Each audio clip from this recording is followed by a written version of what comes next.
Assalamualaikum warahmatullahi wabarakatuh. Perkenalkan, nama saya Kinarsi Nadeska Suara. Saya dari kelas PAIG dengan NIM 201210209. Baiklah, di sini dari kelas PAIG itu mendapatkan tugas untuk membuat video mengenai 3 tema yang diberikan oleh dosen pengampu. Dan di sini saya memilih satu tema, yaitu mengenai pernikahan siri. Baiklah, yang akan saya bahas pertama kali adalah mengenai pernikahan siri. Pengertian dari pernikahan siri itu sendiri. Sebenarnya pernikahan siri itu pernikahan yang bagaimana sih? Pernikahan yang seperti apa?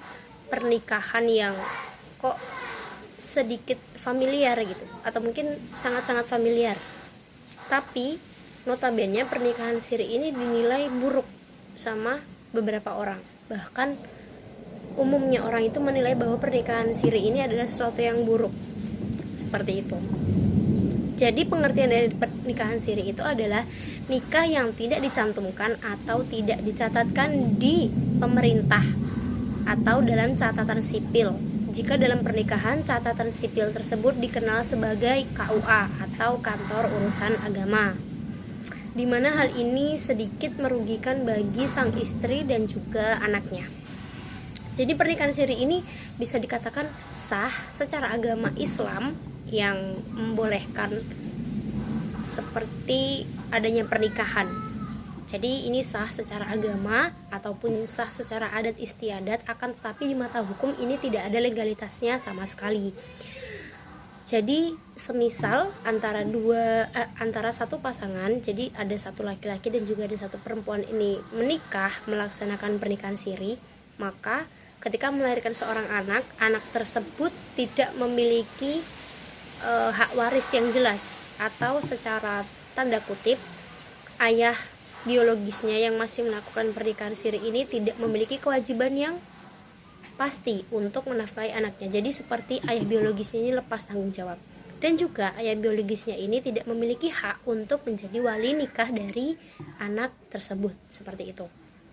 Kemudian kenapa sih pernikahan siri ini sangat ramai di kalangan halayak gitu? Nah, dikatakan ramai karena yaitu tadi adanya pertentangan.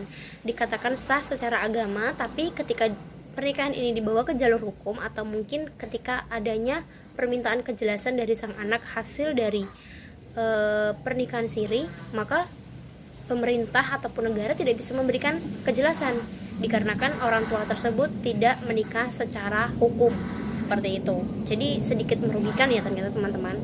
Kemudian juga pernikahan siri ini ternyata, yang kedua, pernikahan siri ini dinyatakan sebagai pelanggaran hukum dalam Undang-Undang Nomor 20 Tahun 1946 yang berbunyi bahwa setiap pernikahan itu harus diawasi oleh pegawai pencatat pernikahan atau yang dikenal dengan KUA, seperti itu.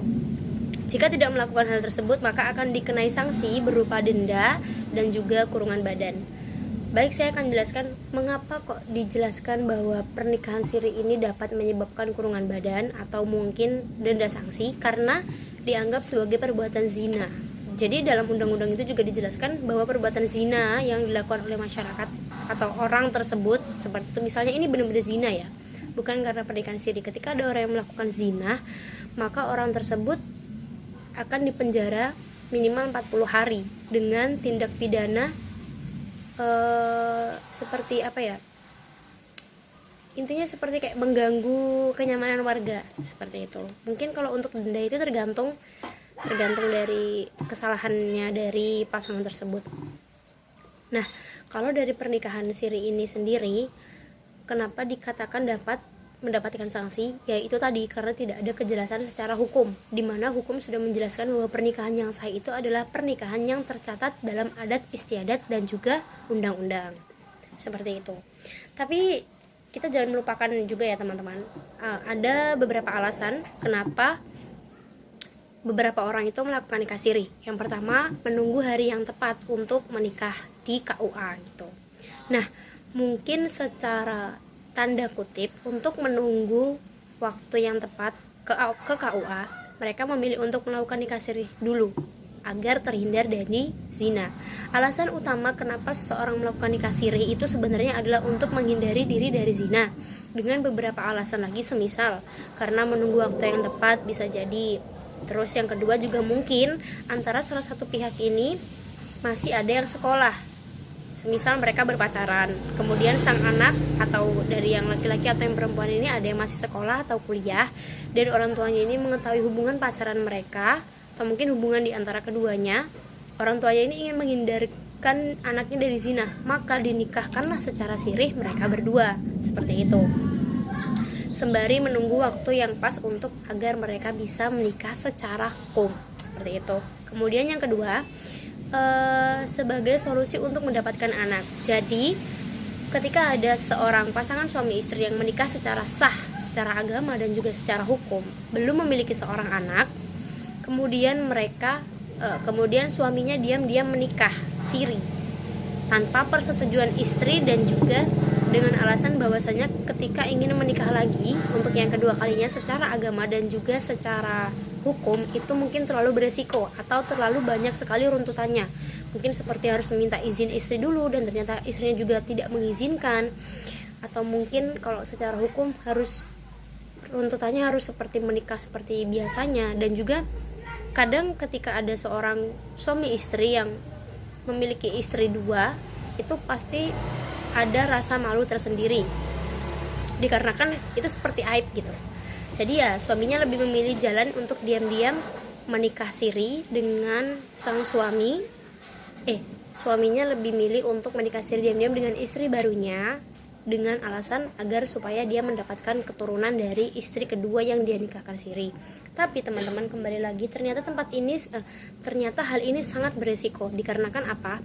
Ketika sang anak nanti lahir dan orang tuanya ini belum menikah secara hukum atau secara sah di mata negara, maka anak ini tidak berhak atau tidak wajib dinafkahi oleh sang ayah, dan juga sang ayah ternyata tidak berhak untuk menjadi wali nikahnya, kecuali ketika mereka menikah siri dan si wanitanya ini memiliki indikasi bahwa bisa hamil atau memiliki keturunan, kemudian sang ayah ini dan sang istrinya juga seperti segera menikah, maka sang anak tetap bisa mendapatkan akte kelahiran, dikarenakan kan mereka sudah menikah terlebih dahulu sebelum adanya kehamilan, seperti itu.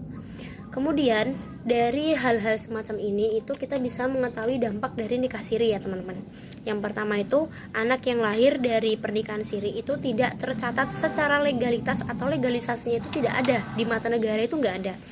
Jadi saya ada sedikit cerita bahwasanya ada seorang suami istri itu menikah siri, kemudian dia membuat akta anaknya itu ketika anaknya sudah lahir sekitar umur mungkin 2 atau 3 tahun kayak gitu.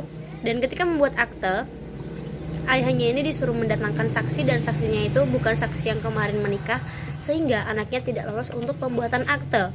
Jadi di dalam akte itu hanya tertera nama ibunya saja, seperti itu. Terus kemudian yang kedua, ketika terjadi perceraian antara suami istri yang melakukan pernikahan siri, maka sang istri sangat sulit untuk mendapatkan hak atas bersama atau yang biasa disebut dengan harta gono gini. Tapi sebenarnya dalam Islam itu kan gak ada ya harta gono gini, adanya tuh ya harta bersama, warisan seperti itu. Tapi si istri di sini sangat sulit ya, karena itu tadi tidak adanya hukum yang bisa menetapkan bahwa pernikahan siri itu dapat harta segini, seperti itu. Kemudian yang terakhir, jika sang suami itu meninggal dan meninggalkan hak warisan, anak sama istrinya ini sangat sulit untuk mendapatkan hak warisan. Yang pertama ya karena tadi istrinya masih dinikahkan siri, dan yang kedua anaknya ini tidak berhak mendapatkan hak karena ayah biologisnya saja tidak wajib untuk menafkahi. Dikarenakan apa? Dikarenakan tidak adanya tercatat secara agama. Jadi kesimpulannya adalah pernikahan siri ini memang sedikit riskan jika diobrolin gitu, karena ya pandangan dari negatif orang pasti itu tetangga itu nikah siri karena hamil duluan, atau mungkin karena dia melakukan suatu perbuatan yang married by accident atau MBA seperti itu. Jadi ya saya rasa sebenarnya tidak, kalau kita telah secara lebih lanjut ya pernikahan siri ini tidak serta-merta memiliki sebanyak itu keburukannya teman-teman. Cuman ya kembali lagi kita hidup di zaman modern di mana semuanya memang serba hukum, harus ada hukum yang tertera, dan hukum Islam dan juga hukum negara itu harus saling berkaitan, harus berkesinambungan. Jadi ya saya rasa pernikahan siri itu tidak seburuk itu, hanya saja mereka semua mungkin yang menganggap buruk kurang pengetahuan kenapa seseorang tersebut melakukan pernikahan siri. Dan juga yang melakukan pernikahan siri ini kan nggak mungkin ya ngomong kayak saya nikah siri nih gara-gara ini, kan nggak mungkin. Jadi kayak ya itu mereka sudah mengetahui bahwa nikah siri itu seperti aib, jadi ya mereka tutup rapat-rapat alasannya, ya biarkan orang lain mau berkata apa, itu kehidupan yang menikah siri, seperti itu. Mungkin itu sedikit penjelasan dari saya mengenai pernikahan siri, pemahaman saya mengenai pernikahan siri. Ada kurang lebihnya mohon maaf. Wassalamualaikum warahmatullahi wabarakatuh.